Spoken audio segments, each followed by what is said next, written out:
Hey fam, it's about that time. Your girl is back. Let's go.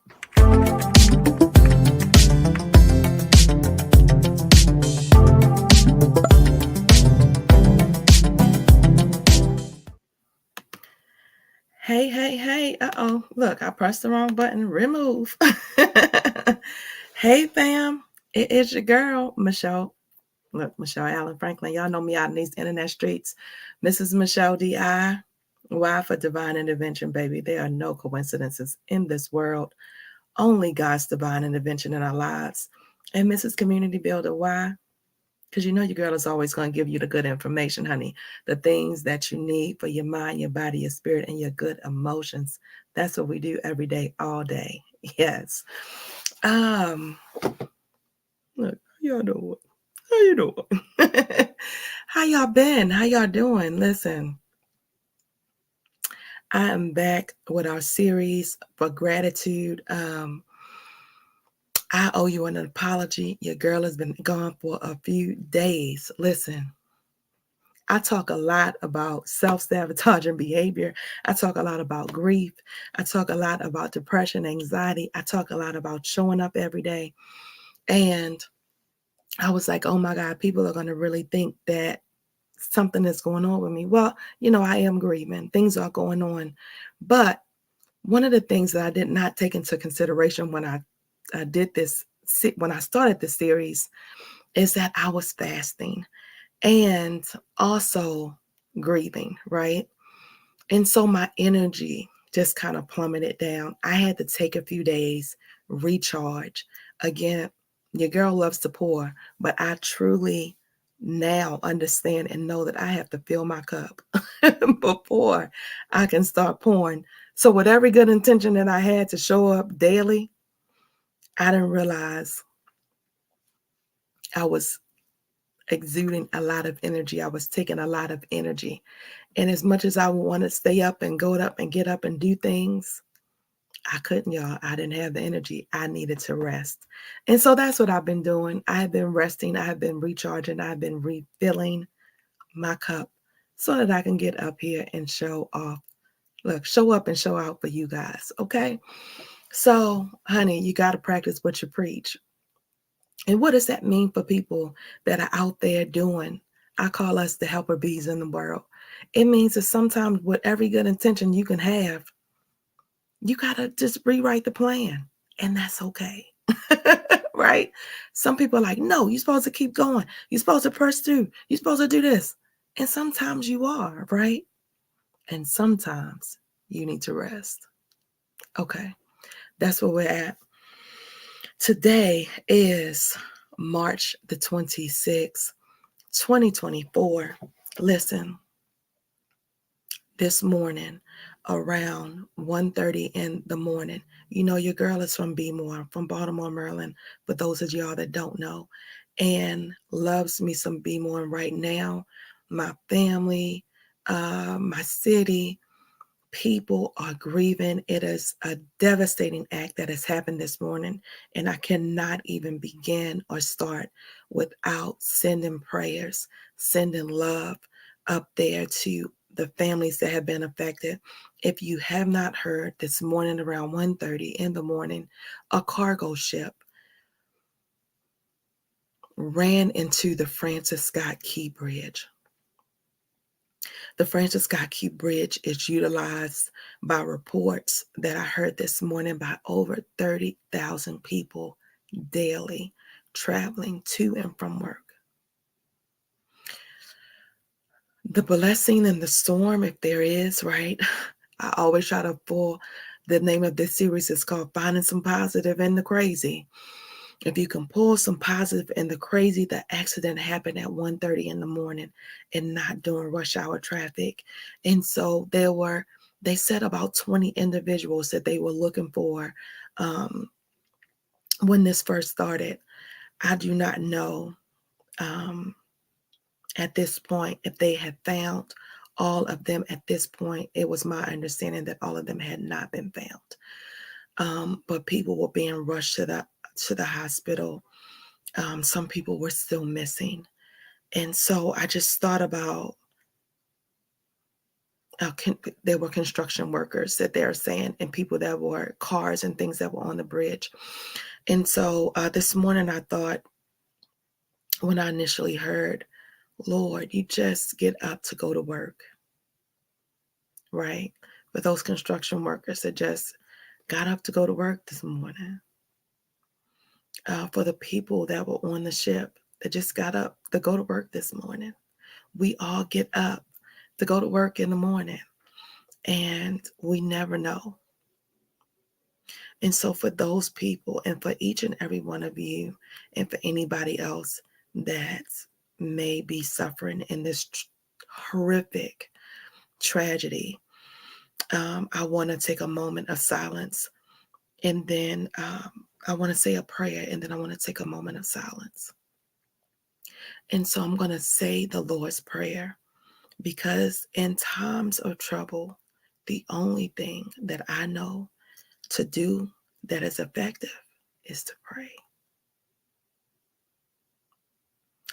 Our Father, which art in heaven, hallowed be thy name. Thy kingdom come, thy will be done on earth as it is in heaven.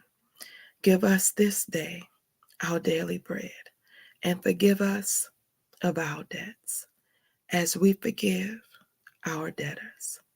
And lead us not into temptation, but deliver us from evil. For thine is the kingdom, and the power, and the glory, forever. Amen. And now, just a moment of silence for those people, and praying in solidarity with the city of Baltimore today.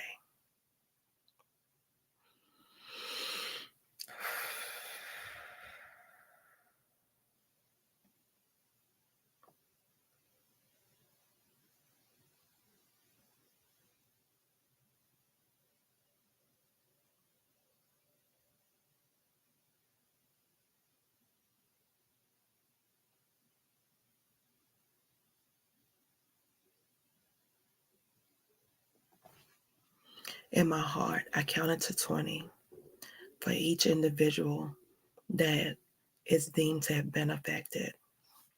And so just thanking God in the moment for in advance for those people, that the workers that are out there looking and searching, and giving them the strength and the energy that they need to do their jobs and to help these families and these people and these individuals. I had wrestled with what day to start on. Do I start on the 15th, the day that we, continue from the day that we finished the practice, the day that we stopped, the day that I was last on? Or do I start with today and just go forward from there? And I was talking to my mom about it, and she said, no, for people that have been following along, just go ahead and start.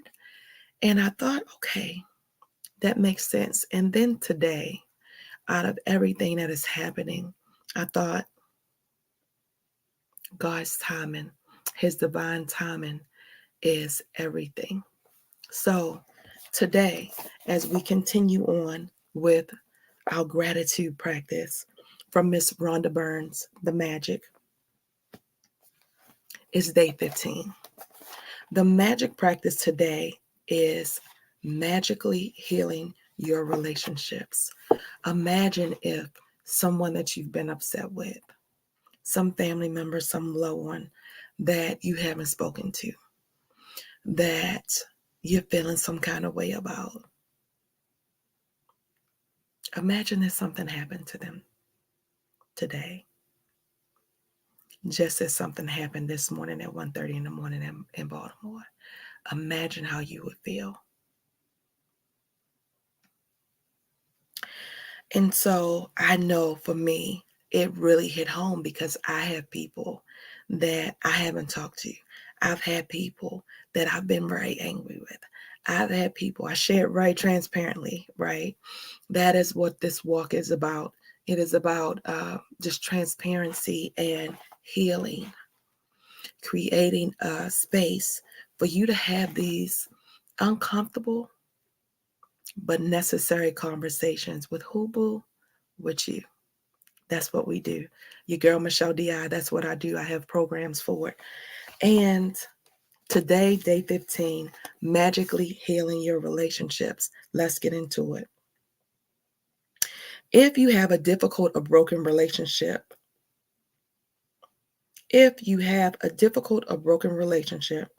are suffering from a broken heart, or hold any resentment or blame toward another person for anything, you can change it through gratitude. Gratitude will magically improve any difficult relationship, whether that person is a husband or a wife, a brother or sister, son or daughter, partner, boss, business client, work colleague, mother or father in law, parent, friend, or neighbor. When we are faced with a difficult relationship or a challenging situation in a relationship, in almost all cases, we're not in the least bit grateful for the other person. Instead, we're busy blaming the other person for the problems we have with them.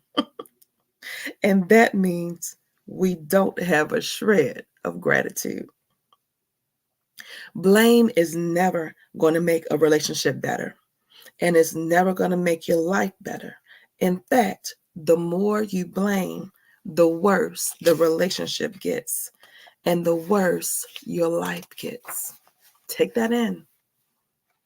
Think about that thing. Whether it's a current relationship or a past relationship, if you harbor bad feelings toward another person, practicing gratitude will eliminate those feelings. Why would you want to remove your bad feelings about another person?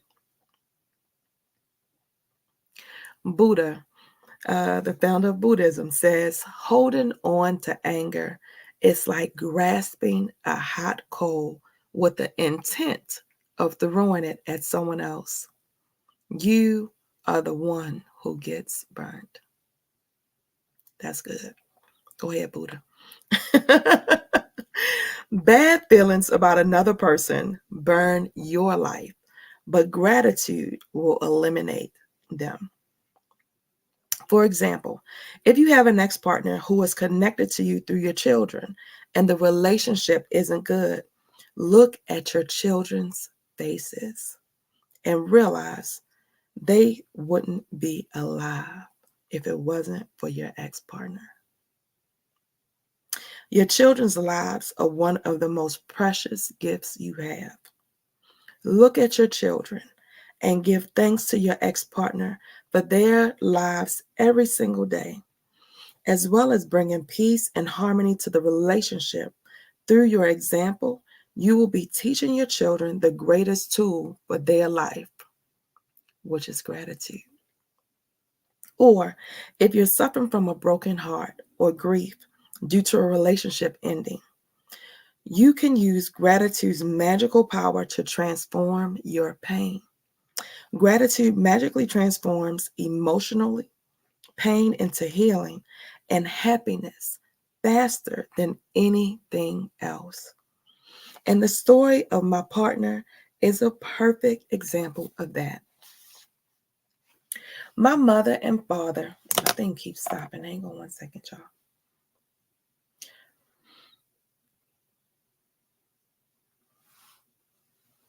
Thank you for your patience.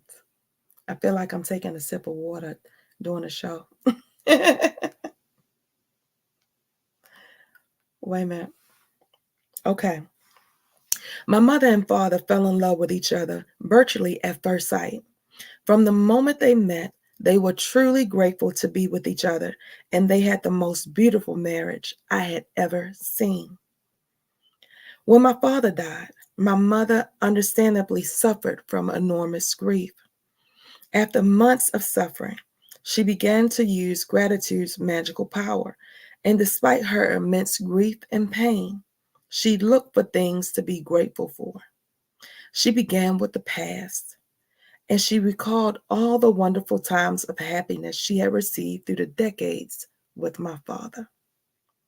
Then she took the next big step and she looked for things to be grateful for in the future.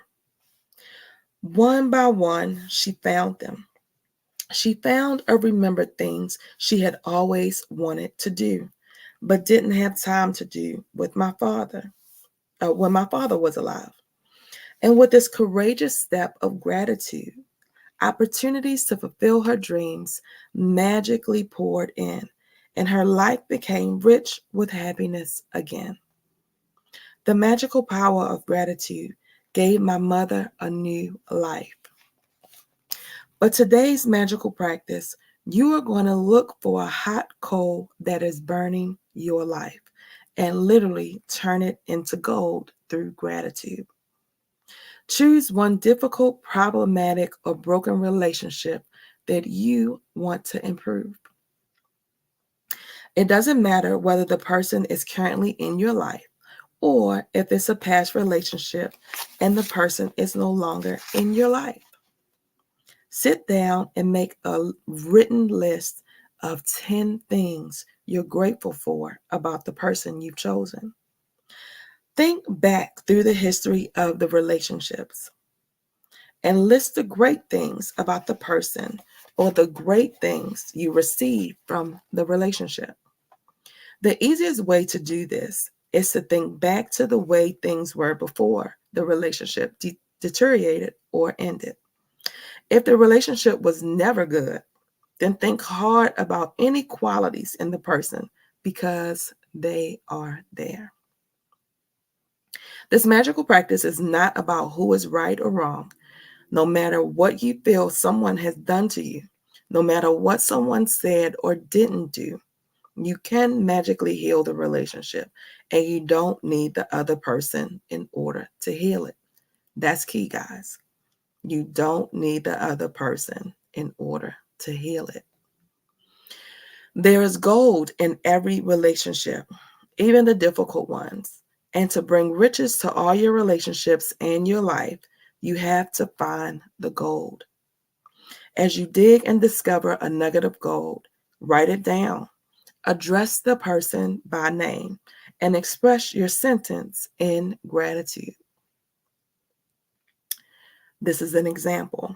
Name, I am grateful for what?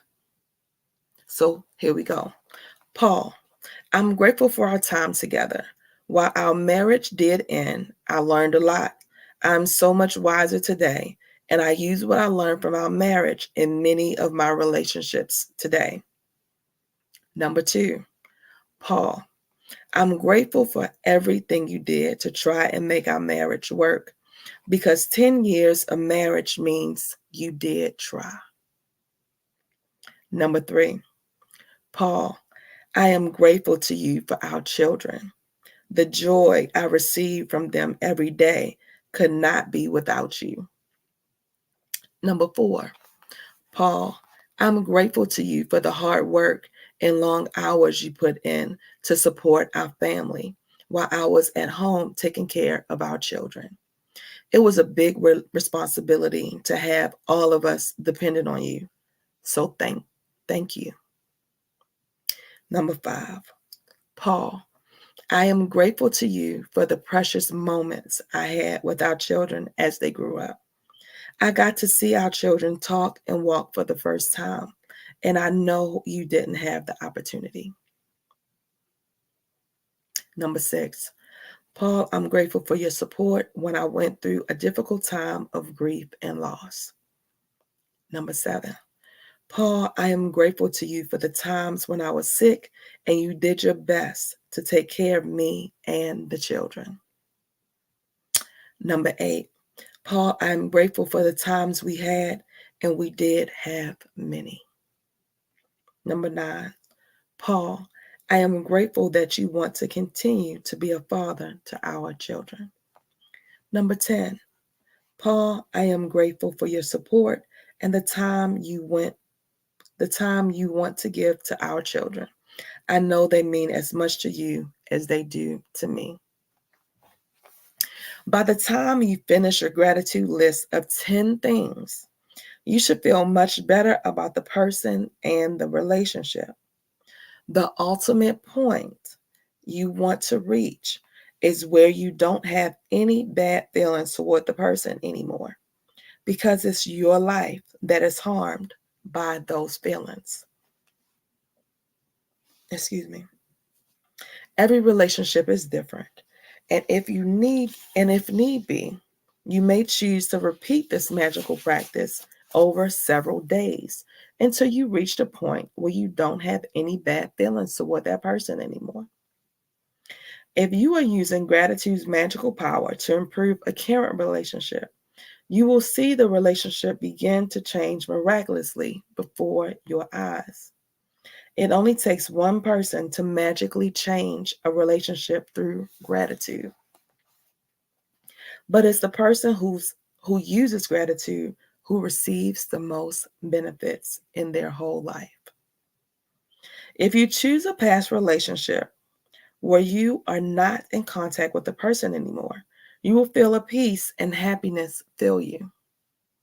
And at the same time, you will see other current relationships in your life magically improve.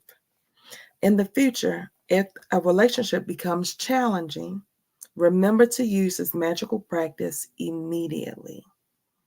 You will stop the difficulties before they get any bigger, and instead, you will increase the magic in the relationship. So, this is magic practice number 15. Magically heal your relationships. Number 1, count your blessings. Make a list of 10 blessings. Write why you're grateful. This is the daily practice, guys. Reread your list, and at the end of each blessing, say thank you, thank you, thank you, and feel as grateful for that blessing as you can. Remember, every day we're writing 10 things, you're saying 10 things, you're thinking 10 things. It helps if you write them. But the part that I feel like blesses me the most is when I take the time to write why you're grateful. That is the part. Why are you grateful for it? Number 2, choose one difficult, problematic, or broken relationship that you want to improve. Number 3, sit down and make a written list of 10 things you're grateful for about that person you've chosen. Write it down in the following way. Write their name, I'm grateful for, and what is it?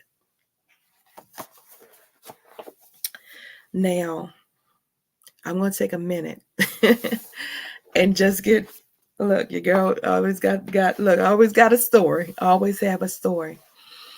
And so I've talked about before, I was very young when I got married. I married my high school sweetheart. Just an amazing young man at the time. Looked just a beautiful bow-legged, cute thing. He was so cute. He was so cute. And I ended up getting pregnant my senior year in high school. And so my ex-husband asked me to marry him when we were graduating from high school. Now, initially, I said no to him. And I think I've shared this before on one of the other podcasts. Maybe I can't remember which one. But nevertheless, I said no initially. And it wasn't because I didn't love him. It was mainly because I just felt like we were young. He played football. He had football scholarships. I wanted us to go to school, go to college. And then I thought, we can get married after then. When I said no, my ex-husband, I thought I didn't love him, and he left and moved to California with his father. And so I remember my little young mind like, well, I'm not going to be sitting around in Texas worried about him and crying over him. He left. I can leave too. So I left and moved to Baltimore. And we were apart for about a month. And for the month of June, I'll never forget, for the month of June. And we finally talked. And He was like, "I miss you." And I was like, "I miss you too." And I told him, I said, "We can get married." I said, I didn't, it wasn't that I didn't love you. I said, "I don't want you to think I don't love you." I'm like, "We can get married. I don't care. I just don't want to be apart." Right. And so July the 7th, 1995, we got married. And so normally, throughout life, before I started this very intentional healing journey, whenever I talked about that relationship, I talk about my husband or my ex-husband coming home saying he didn't want to be married anymore. Can you believe it? He said he didn't want to be married anymore. I didn't even want to get married the first time. I said no. How dare he come into, and he did this and he did that and blah, blah, blah, and just go on this whole thing. And for, I think I was about 28, so at least 6 or 7 years, everything that happened to me was his fault. The relationships that didn't work out was his fault. I ain't even supposed to be out here dating anyway. If he wasn't done what he's supposed to do, blah, blah, blah, blah, right? All of the stuff. My financial troubles that I was having. I'm not supposed to be out here figuring everything out by myself. I should have a husband. My husband should be, yeah, we should be figuring things out there. Right? Just angry. Right. And I did not realize, because I think in my mind, I was really trying to be like my mom, where I knew that there was some ugliness, like in the beginning of my mom and my dad's separation. And I had even seen some ugliness in my mom and my dad and other relationships that my mom had had. But my mom has always been friends with her exes, always, all of them, right? And we all hung out together. We all would, and I'm saying would because, most of them have passed away at this point. But we all would hang out together. My stepfather, we went to the crab feast. We hung out. We had Sunday dinners. We did all of the things together, even though I know it was really nasty. And so when we separated, I know that I was really, looking at that example that I had and like knowing that things always worked out, and more so thinking about the children, because I think my mom always looked at it from the aspect of my children first, and what happened between us happened, and that was it. And so that's how I process it. And so it was very subconscious that I had this blaming, and this thing and this underlying anger. Um, and so, but when I got to a point of healing, and this has just been within the last 5 years, I started my healing journey in 2019. And one of the things that I did is I realized I got to a point where I wanted to truly forgive. Like I thought that I forgave because we've hung out and we've had, conversations, and we can laugh and we can talk and all of the stuff. And I've always done that, again, from that example with my mom, right? But deep down, it was still something there, right? So I remember I called my ex-husband when I got very intentional again about 5 years ago. And um, we had a conversation. And what I realized is that, again, I had always looked at it from what I lost. I always looked at it from my point of view. I never looked at his loss, his losses, and what he may be grieving and how he may be grieving. And this really helped me get to just, I call it the what's in the pit of your belly healing, way deep, deep down in there. Well, I told y'all in the beginning that the man had football scholarships, right? How much he loved football. And he said to me that night, he said, "Michelle," he said, "do you ever remember me watching a football game?" And I thought about that thing.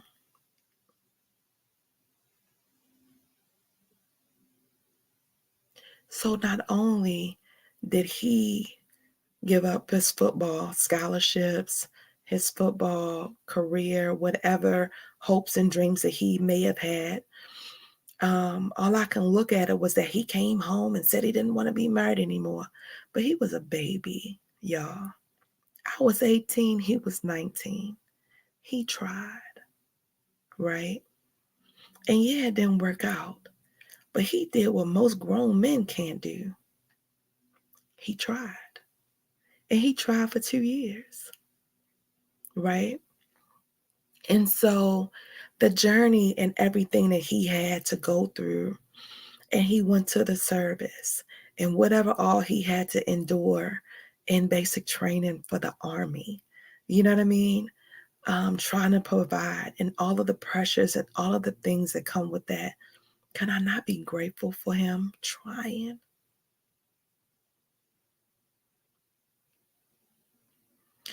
So I'm asking you and I'm saying to you, and all of the people and all of the things and the animosity and the underlying anger and the stuff that we carry for these people that at one period of point in time we loved so much, right? That loved us so much. Can you find something? Can you find some positive in the crazy of that person? Not for them, for you, honey, for you. Because at the end of the day, that cold that, Buddha talked about is real. The other thing I know for sure is that anger, um, pain, hurt, grief, those losses that we don't acknowledge, all that, all that energy, all that negative energy circulating in your body, you know what it looks like and you know what it develops into? Cancer cells, inflammation, diabetes, strokes, heart attacks, headaches, chronic pain,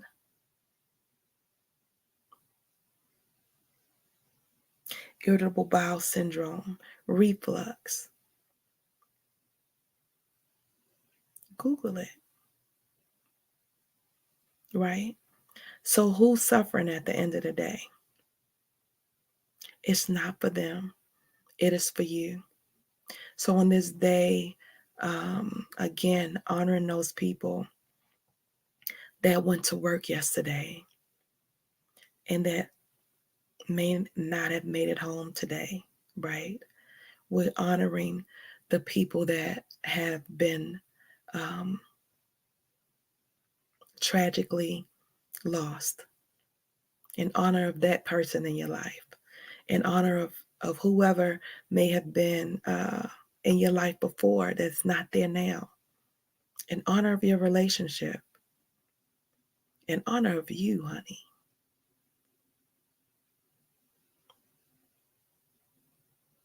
in honor of you, because you're worth it. At the end of the day, I believe that we are not here to just exist.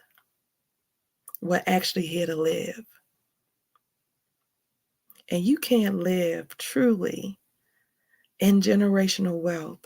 That is an abundance of love, joy, peace, happiness, understanding, and faith, carrying around all that angst from these unhealed relationships.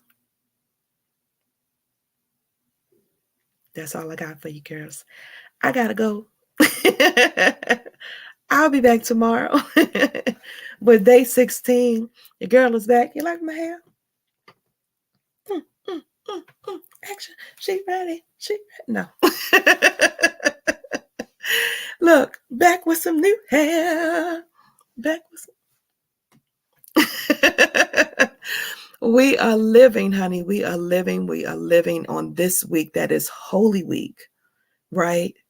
This Friday is Good Friday. Jesus lived. This week is the week, honey, celebrating life. We're celebrating life. Okay? Yes, okay. All right. I'm done. I'm done. Look, I'm done for real this time. I'm done for real. It's your girl, Michelle Franklin, Miss Michelle Allen Franklin, honey, Mrs. DI, baby. Why for divine intervention, baby? This has been a divine intervention. Go back to the beginning and watch all of this. You need every moment of it, okay? Yes. And Mrs. Community Builder, why? Because you know your girl is always going to give you the good information, honey. I'm giving you the things that you need for your mind, your body, your spirit, and your emotions to have those necessary conversations. Uncomfortable? Yeah. But necessary conversations. You need to have a who? With you, boo. Uh-huh. Yeah. So your girl is like Mr. Les Brown, honey. I aspire to inspire until I expire, honey. That's what I'm doing. What you doing? I'm going to see y'all tomorrow. Y'all have a good one.